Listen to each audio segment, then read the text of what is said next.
This video is intended for audiences over the age of 13. If you are not 13 years or older, please click away from this video now. You have been warned.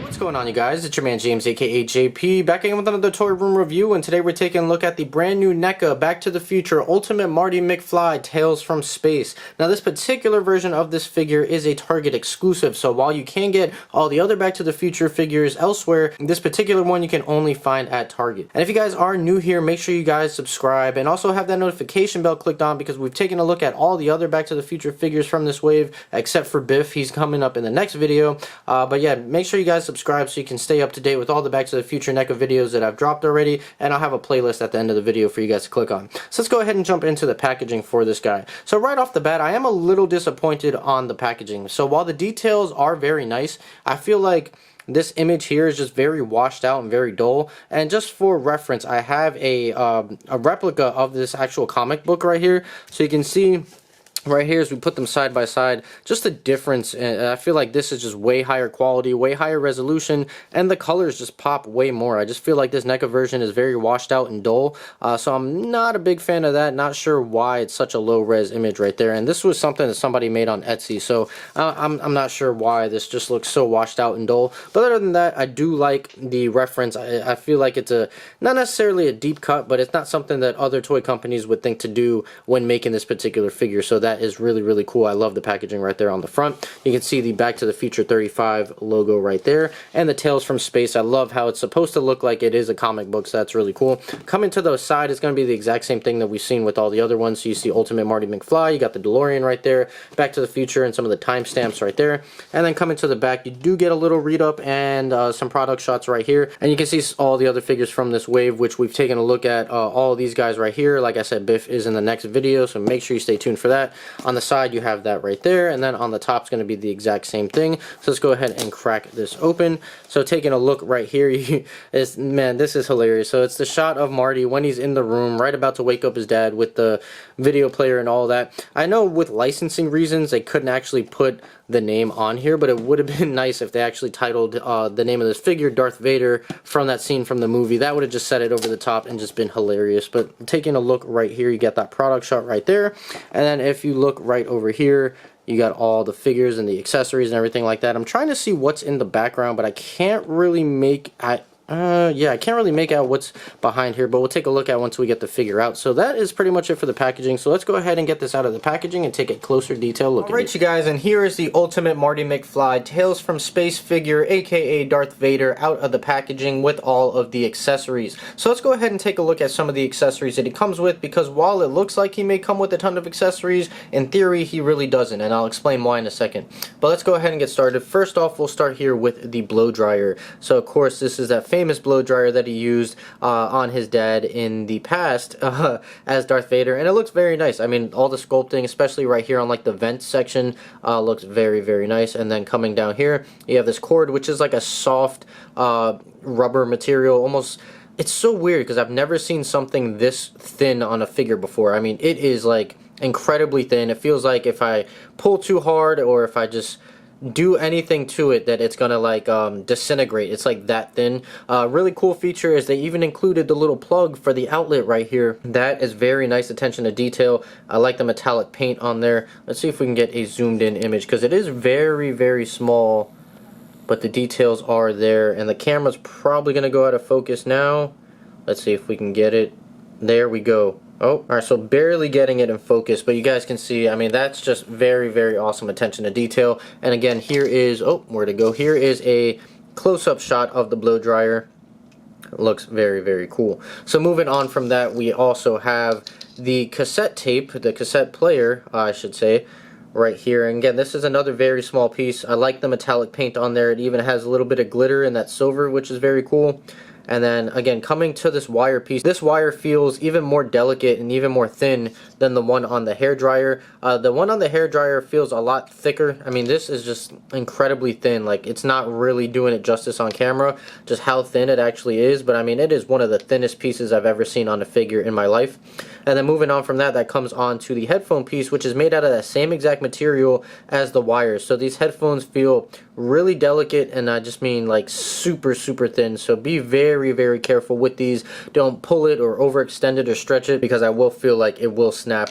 But yeah, that is very cool to have. So moving on from that, we have a alternate head sculpt right here, which honestly I am not a big fan of, and it's basically the exact same head sculpt that already comes on the figure, just without the hard hat, which we'll take a look at in a second once we get a close-up look at the figure. But I'm not a big fan of this expression here. I feel like it's very similar to the one that was used on the Back to the Future 1 version of Marty, and as well as the Part 2 version. I just feel like they're using this expression just a little too much. It's starting to get a little repetitive at this point, just this kind of shocked expression. Would have been nice to see just some other forms of expressions here, but that is the alternate head sculpt right there. And then we have the helmet kind of all assembled but in one piece, and this is meant to actually hang from his, I guess, his belt loop or something like that, which we'll take a look at later as well.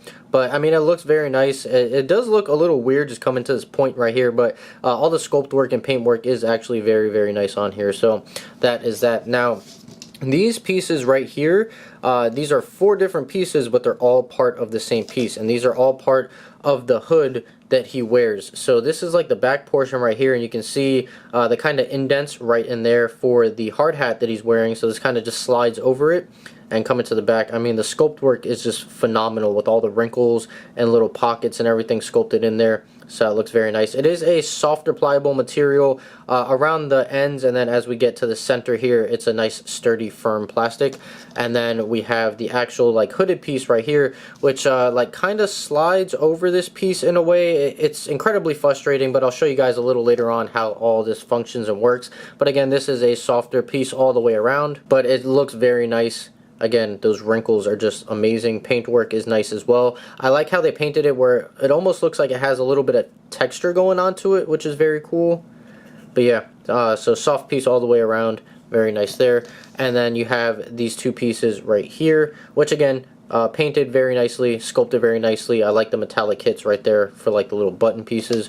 And then you have this one as well. One thing that is a little off-putting, and I don't know if that's by design or whatever, but you can see these are almost like 2 different shades of yellow. This is a much saturated yellow, and this is like an opaque, like almost like a, I don't know, like a cream type of yellow color. It's very weird. I'm not a big fan of that. I wish it was all just one cohesive color. But anyways, that is it for the accessories. So let's go ahead and move on to the figure. So let's adjust the camera here and zoom in to the figure. So here is the Tales from Space Marty McFly figure. So let's go ahead and lift the visor up really quickly, and you can see that facial expression, which again, very similar to the one that I was just talking about right here. So basically, almost identical facial expressions. The only difference being is that one obviously has the hard hat and the other does not. But I mean, they're basically the same facial expression. I feel like this one may have his mouth open just a little bit more than the other one. Either way, just, I don't know, I could have used something else other than this shock look for me personally, but it's still sculpted very nicely. I mean, you can see just a great amount of detail and likeness to Michael J. Fox on there. And of course you got that same hair that we've been seeing with all the other figures. And then we'll put the visor down. So the visor is on this little hinge right here. It works very well. The visor is slightly tinted. I believe in the movie it was completely blacked out, so that would have been cool to see it all blacked out. And it is a little weird with this little like mouthpiece here, because it doesn't really line up with his mouth. You can see it's like right in front of like his eyes and his nose. It should be a little further down. I just feel like the helmet is a little too short. I feel like it should have been just a tad bit longer, but that's just nitpicking at this point. Overall, it still looks very nice. I mean, the paint, again, phenomenal. I love the metallic silver hits right there, as well as on this nose piece. And then here is the hard hat. It's just white paint, but again, nice metallic on the trim right there. And then moving on to the body. This is weird. So this whole jumpsuit is, well, at least this torso and the legs and everything, like it's all a separate piece. But it's not, it almost feels like it would be like a soft material, like a cloth or whatever. But the way they did it, it's actually really interesting. So they made it extremely puffy. So you guys can see, I can squeeze and press on it, but there is like a hard body underneath, and this is just like a plastic piece. It's very hard to explain. You would think they would pull it off with like some soft goods cloth type of material, which I'm glad that they didn't, because I'm not a big fan of that. But coming to the back here, again, the whole figure is just yellow, and you do have some contrasting with that lighter opaque yellow, and then on the trim pieces you have that darker yellow on the belt here as well. And then as we get down to the legs down here, for these pieces it looks okay. On the legs it does look a little bit weird, but up here I like the trim. I like that contrast of color. And around here you do have the belt, which is it removable? It looks like it would, yeah.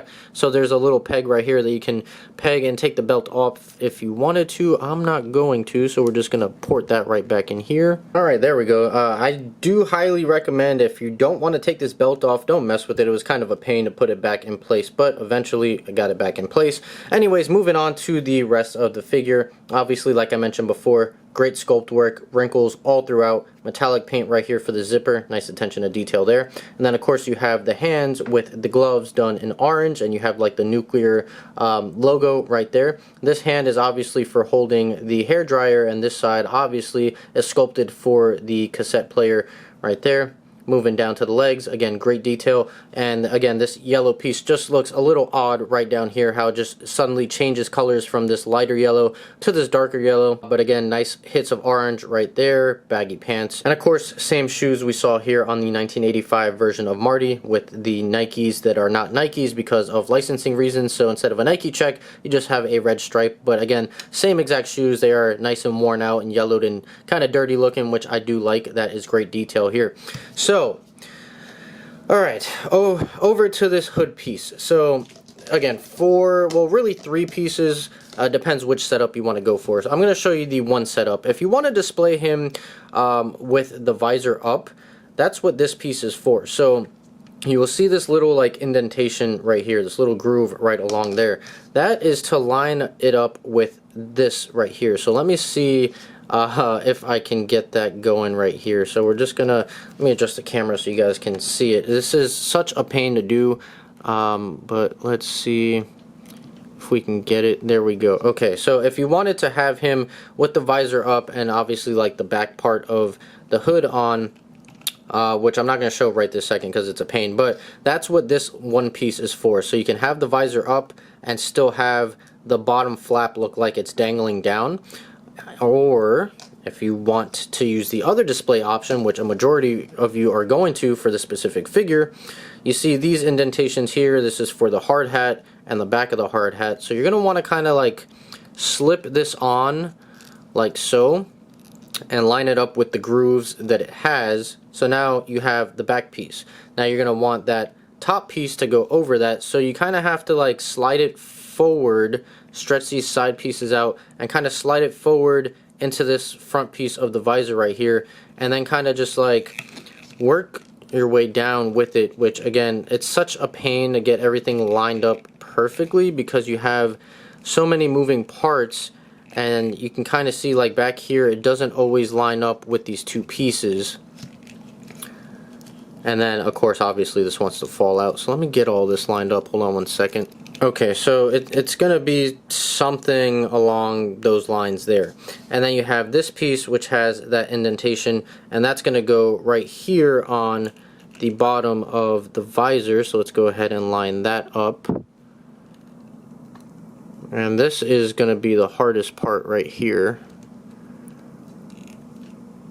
Okay, so something like that. Again, it's not perfect right now because it's just hard to do on camera and just hard to do in general. I don't have everything buttoned up nicely, but this is more or less somewhere around the look that you're going to get. Obviously, I want to pull this part down, but I know if I touch it right now, everything's going to fall off. But that is how you get everything on. And again, it's such a pain. It doesn't exactly look the best either. I mean, I do have to do a better job of lining it up and everything like that, which I'm going to do off camera. But I would have rather preferred just one massive head sculpt with all this being one piece that I could just pop on, because having all these separate pieces, it's a pain to get everything together. I mean, I'm sure, I guess right now everything's secure, but I know like one touch, that's off. And again, like trying to adjust this, which I'll do for you guys really quickly, just things aren't going to necessarily line up perfectly, and there it goes. So that whole piece just popped off. So not the biggest fan of that, but it's not the end of the world. So one other option you have, we'll pop off this head sculpt right here very carefully so we don't break anything. There we go. So we got that head off. That's interesting that the peg is yellow. And we'll pop the other head on. So we'll do that really quickly. Okay, there we go. So we got the head popped on. So the other accessory he has is this one. And this is meant to be with the version not wearing anything. So you got his head right here. You can go ahead and clip this piece. It's a softer piece. You can just lift this flap up and kind of just tuck it right there, like behind his belt, and keep it hanging like that. You could also, I've seen somebody hang it from like the clothes piece right here on the collar. That's a little bit harder to do for me. Oh great, and the belt just popped out of place. Awesome. But for me, it's oh, and okay, there goes the whole belt piece right here. So that's what it looks like without the belt. Alright, so we got the belt back on, but yeah, like I was saying, you could hang it from the belt, but now my belt's all loose because I took it off earlier, but I'm not going to display it like that anyway, so that's not that big of a deal, but that is what that's for, as a display option, which is nice to have that option if you wanted to do the maskless version, which is pretty awesome. And here is what the figure looks like holding the hairdryer and the cassette player. Now overall, this figure is just okay. At the moment right now, it's at the very bottom of the list for me as far as all the other releases so far. But that's not to say that it's a bad figure. I just think it's an overly complicated figure with the headpiece. I do feel like the headpiece just looks a little awkward, and it really would have benefited from just one solid piece that they could have just gave us somehow as just one head sculpt. But having all these multiple pieces, it's very complicated to get everything lined up perfectly to get that helmet on. Once it's on, you really have to work to line it up, and it's really a pain to try and get everything to look perfect. You can see it does look a little awkward. That's my biggest gripe with the figure, but overall still, like you expect with Neca, the details are there, the paint work, the sculpt work, everything looks phenomenal. Just my biggest gripe is that helmet piece. It's just not the easiest thing to work with, but overall it's still a really cool figure to have. I will say though, having this cassette piece as an accessory does feel kind of pointless without a George McFly figure, which Neca said that we will not be getting because of the likeness rights from the actor from the movie. So having this headset piece really is useless because you have nothing to attach it with. So I'm just gonna have kind of the cord dangling there. I may consider cutting the cord off, or maybe just finding a way to like tuck it away somewhere once I have it displayed on the shelf. But overall, I'm still really happy to have this figure, and I love what Neca is doing with this Back to the Future line. If you guys haven't already checked out my other Back to the Future videos, those will be popping up on the screen for you guys to click on in any second. And if you guys are new here, make sure you subscribe and have the notification bell, because we still have to take a look at Biff Tannen, which will be tomorrow's video. So I hope you guys enjoyed this video. If you did, make sure you like, comment, and subscribe. Share this video with your friends. Be sure to follow me on Instagram. That link's in the description down below. I'm gonna go ahead and get on out of here. So as always guys, stay tuned for more, and I'll see you guys next time.